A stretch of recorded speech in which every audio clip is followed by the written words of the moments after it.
The Assembly will hear an address by His Excellency Terrance Michael Drew, Prime Minister and Minister for Finance, National Security and Immigration, Health and Social Security of St. Kitts and Nevis. I request protocol to escort His Excellency and invite him to address the Assembly.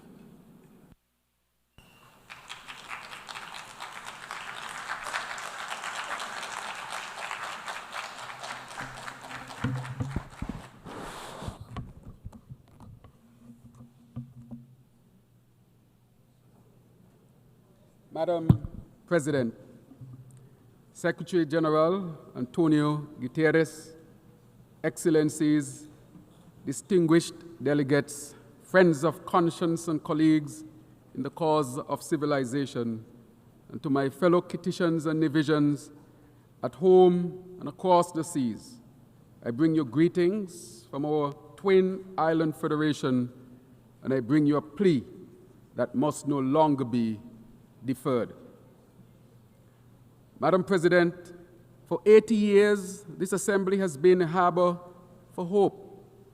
From these benches, ideas were born that banished hunger, cured children of diseases, and stitched torn treaties back together.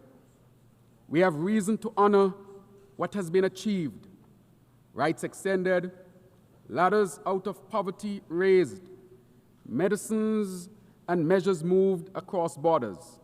Yet alongside these triumphs are truths we must not hide: partial pledges, procrastination, and the persistent practice of putting profit before people.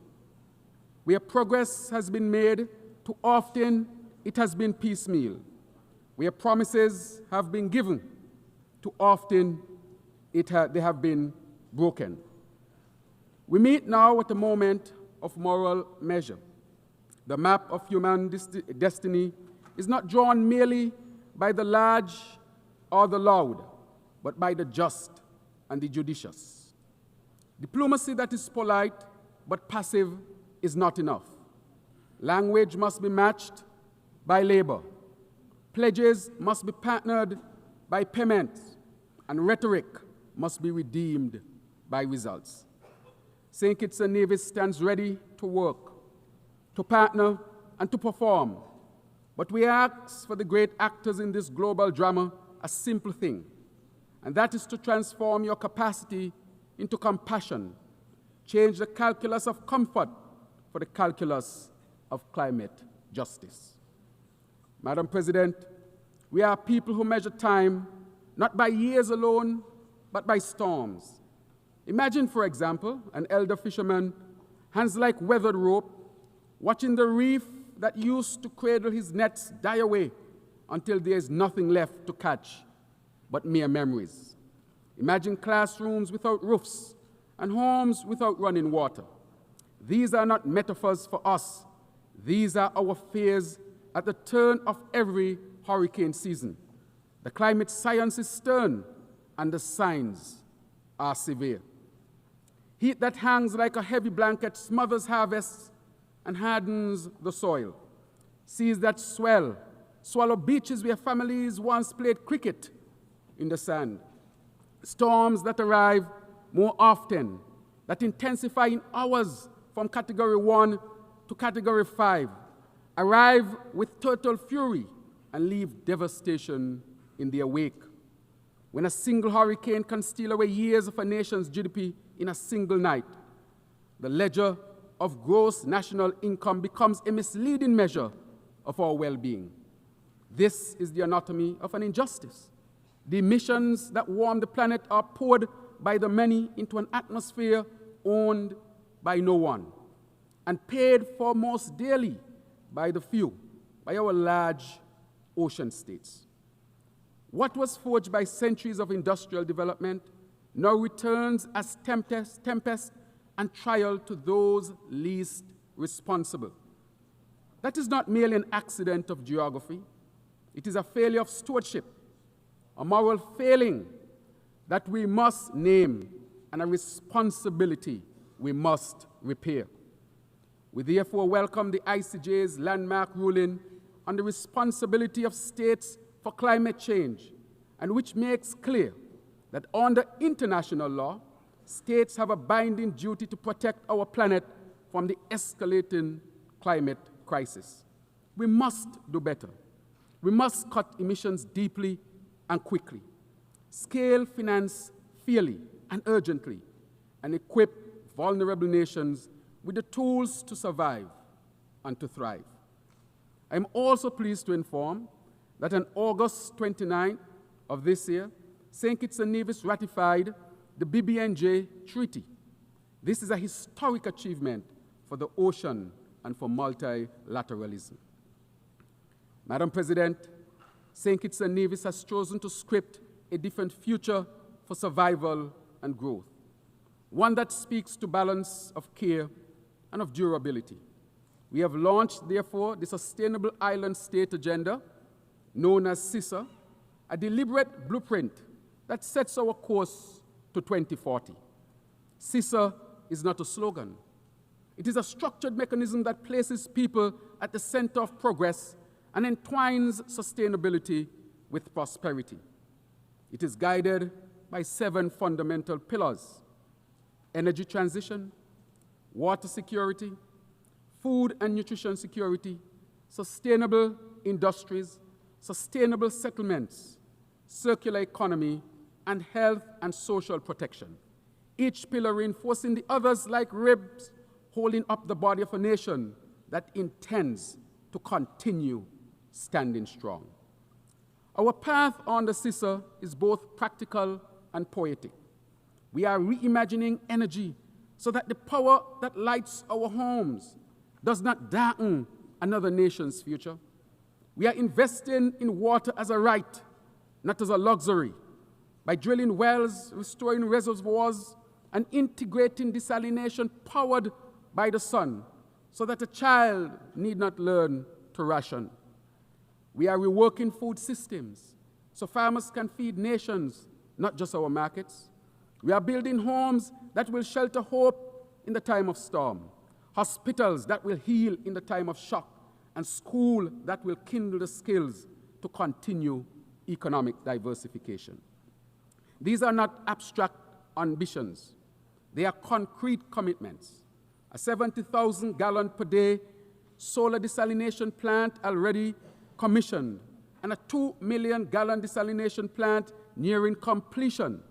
Geothermal drilling in our sister island of Nevis, supported by multilateral finance to power both our islands and beyond. An ambitious smart homes program, a new smart climate resilient hospital, all expressions of our small nation answers a large challenge. We are taking bold, tangible actions that demonstrate how sustainability can be sewn into the simplest seams of daily life.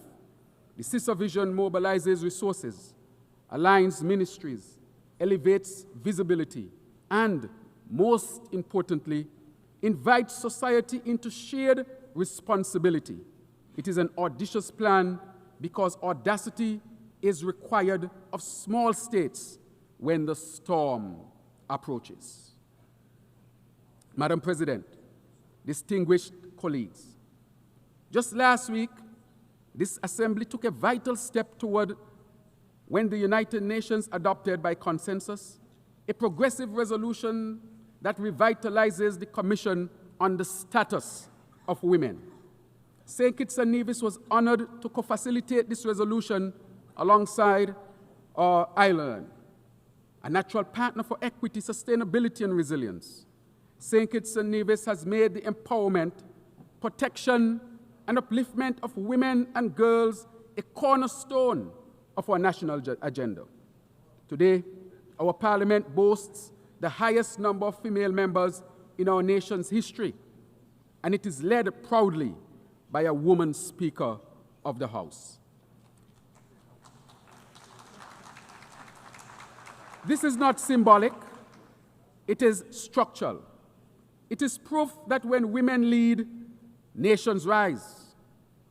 Our Sustainable Island State Agenda is deeply rooted in gender equality. By empowering women and girls, we are not only advancing fairness, we are reinforcing resilience. For we know this truth: when women are given the tools to thrive, families flourish, communities strengthen, and nations become unshakable.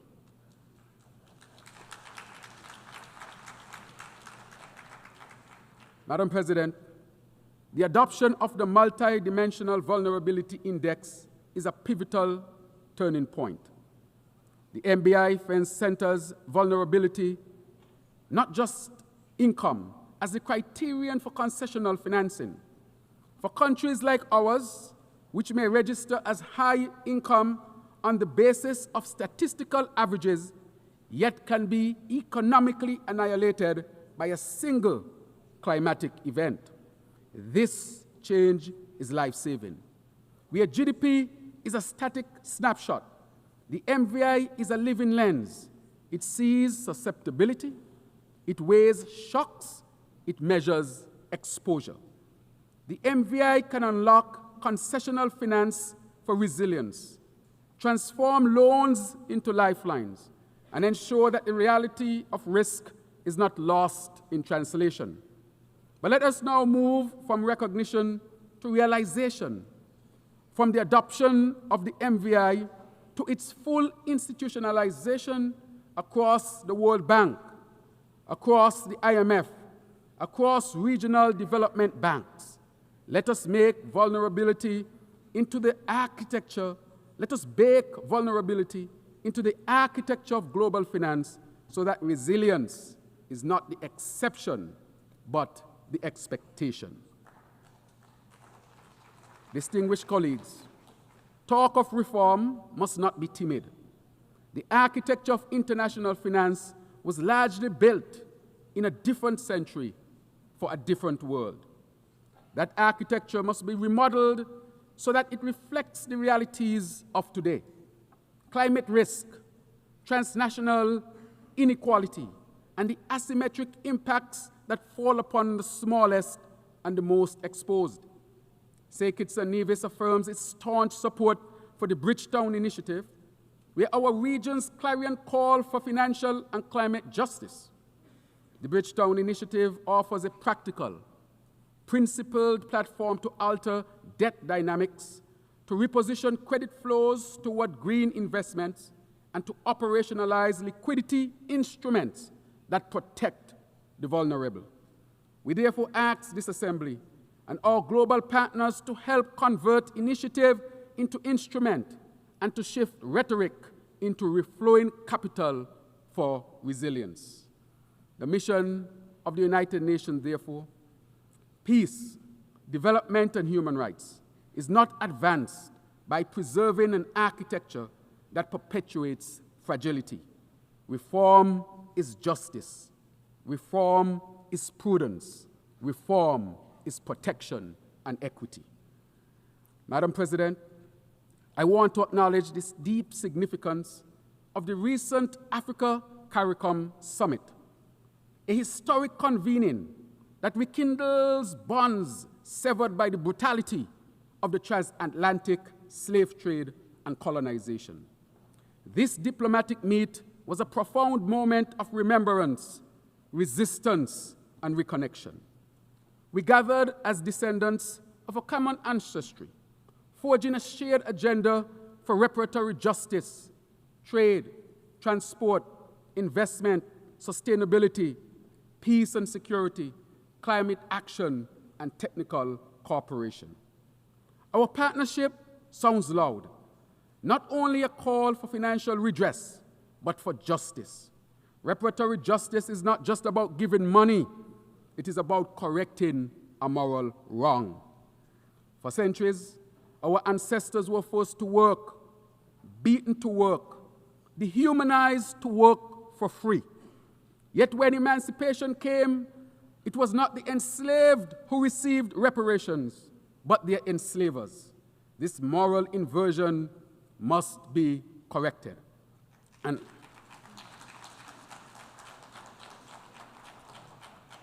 And as part of this broader historical reckoning, I also amplify the call for full exoneration of his honorable, most honorable, Marcus Mosiah Garvey,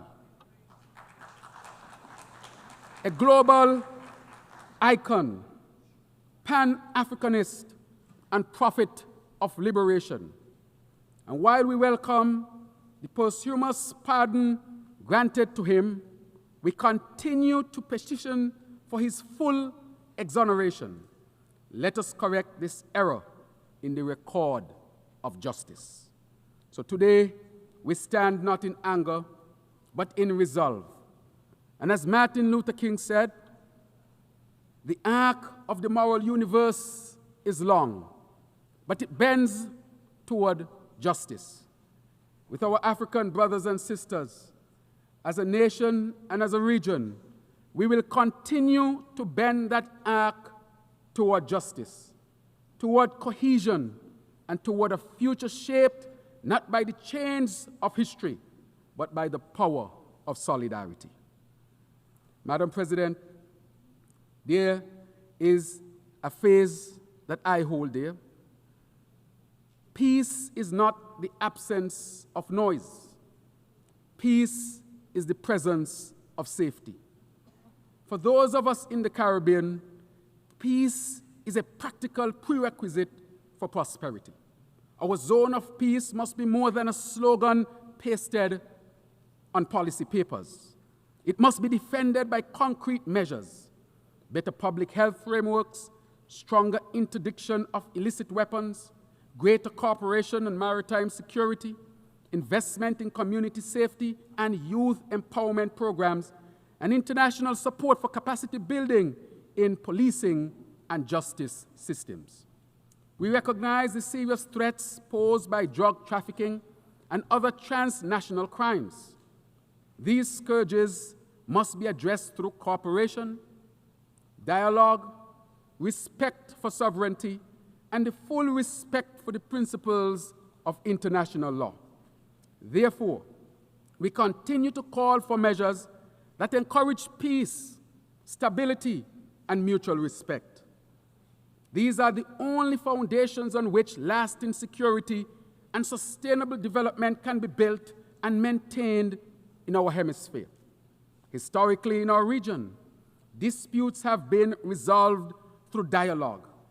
As such, we encourage dialogue between our two dear friends, the Bolivarian Republic of Venezuela and the United States of America, to ensure that our region remains a zone of peace. We are not asking for pity or imposition.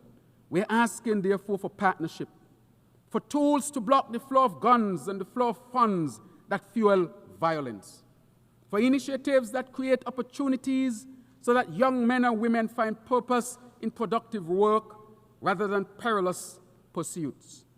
Partnership, not pity. Prevention, not punishment. And yet, Madam President, partnership alone may not be enough. The time has come to reshape the United Nations itself, to reform its structures so that they reflect the realities of our modern world. The Security Council, the very body charged with maintaining international peace and security, cannot be credible if it excludes representation from the regions most vulnerable to the threats of our time: Africa, Latin America, and small island developing states such as those in the Caribbean. To secure a world of peace, those who suffer the sharpest edges of insecurity must have a seat at the table where peace is forged. Across the globe, conflict continues to wreak havoc. In Gaza, Ukraine, Sudan, the Democratic Republic of Congo, Yemen, and each theater of violence is a theater of human cost.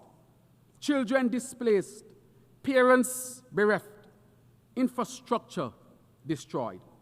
The pathway to peace is hard and long, But there is no ethical alternative to persistent and constructive diplomacy, to humanitarian corridors that put people above politics, and the courage and will of leaders to commit to a world rooted in peace, justice, and compassion. St. Kitts and Nevis therefore calls for an end to the anguish caused by the horrific genocide that is unfolding in Gaza. We categorically condemn this affront to humanity, for which there must be accountability. We urge for an immediate and unconditional ceasefire for the protection of civilians, of children, of women, of the vulnerable, of the weak. And we also call for the release of hostages and for the restoration of basic necessities and humanitarian access. International law, conscience, and human decency demand no less. Further, the path to lasting peace between the State of Israel and the state, yes, the State of Palestine, one that guarantees human rights, dignity, and security for all, lies in the implementation of a two-state solution. Madam President, distinguished delegates, our region remains incomplete while Haiti suffers. Haiti's struggle is our shame if we do not respond with resolve. The people of Haiti carry within them an extraordinary history of emancipation and courage.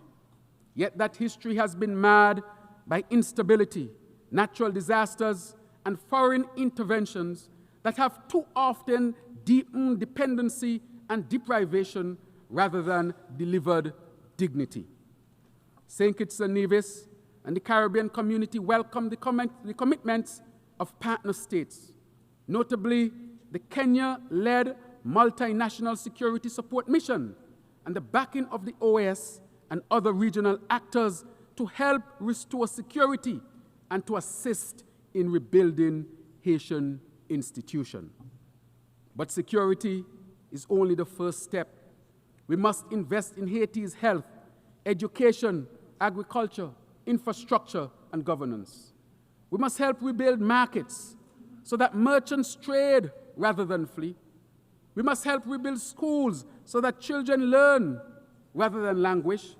We must help rebuild hospitals so that mothers are treated rather than traumatized. Haiti must be allowed to write and lead its own restoration story, and the international community must be a steadfast partner, not a script writer. Madam President, the economic, commercial, and financial embargo against Cuba is a relic that continues to wound an entire people and weaken regional solidarity.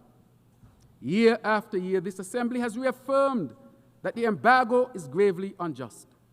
St. Kitts and Nevis joins the Caribbean community in calling for its end and for Cuba's removal from the list of state sponsors of terrorism, which isolates it from commerce and cooperation. Cuba ha sido desde hace mucho tiempo. Cuba has, for a long time, been a friend of our region, one of the most generous states in our region, and our partnership with Cuba will be long-lasting and will always be based on respect for the human rights of people, fully in line with international law.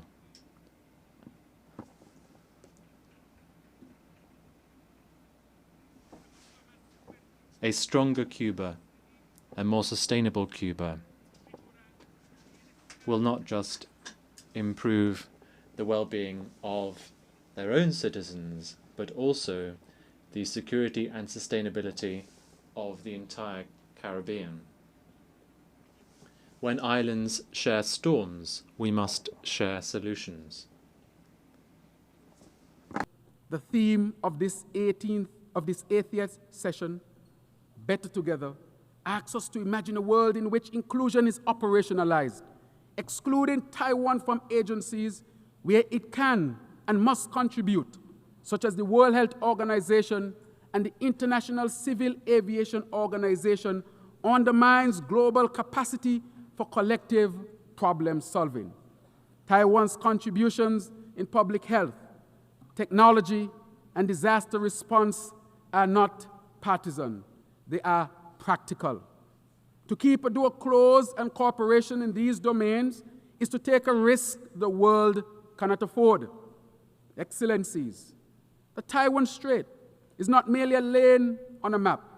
It is a lifeline of commerce and human connection. We must urge calm, counsel conversation, and choose this diplomacy of dialogue over the dramatics of discord.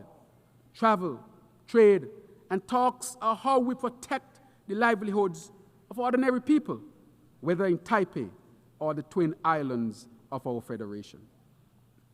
Madam President, I speak to our youth, the wonderful youth of this world, those whose futures will be most shaped by what we do here. Your anger at injustice is justified. Your impatience is prophetic. We need your innovation, your indignation, and your insistence on better governance. Give us your ideas, and we will give you the institutions to implement them. Education must therefore be practical and futuristic. Training in renewable technologies, digital skills, sustainable agriculture, for example, are important. In St. Kitts and Nevis, we have a program for our young people that is called the Aspire Program, meaning achieving success through personal investment, resources, and education. Our national effort to invest in our children's future. In this program, every child between the ages of 5 and 18 gets a grant of $1,000, partly to be deposited as savings and partly to buy shares in local companies. So from very young, they are building their financial future, a gateway, a pathway to end poverty in our country. This is an example of how we seed hope at the roots. In conclusion, Madam President, distinguished colleagues, when we accept the verse that says, "We shall overcome," we must pair it with the refrain, "We shall act." The triumph of the 20th century was not inevitable. It was the product of people who chose courage over comfort. The triumph of this century will be no less possible if we choose it. This assembly has the capacity to imbue policy with compassion, to turn knowledge into kindness, to render solidarity not as sentiment, but as system. Let us be architects of a world where smallness is not a sentence, but a strength, where islands like ours are recognized as laboratories of resilience rather than limit cases of neglect, where being better together means binding ourselves in common cause, common finance, and common care. May we be brave enough to act, willing enough to partner, and wise enough to ensure that when future generations ask, what did we do at this turning point, their answer will not be they hesitated, but the answer must be they not only acted, but they acted together as a human family. Thank you.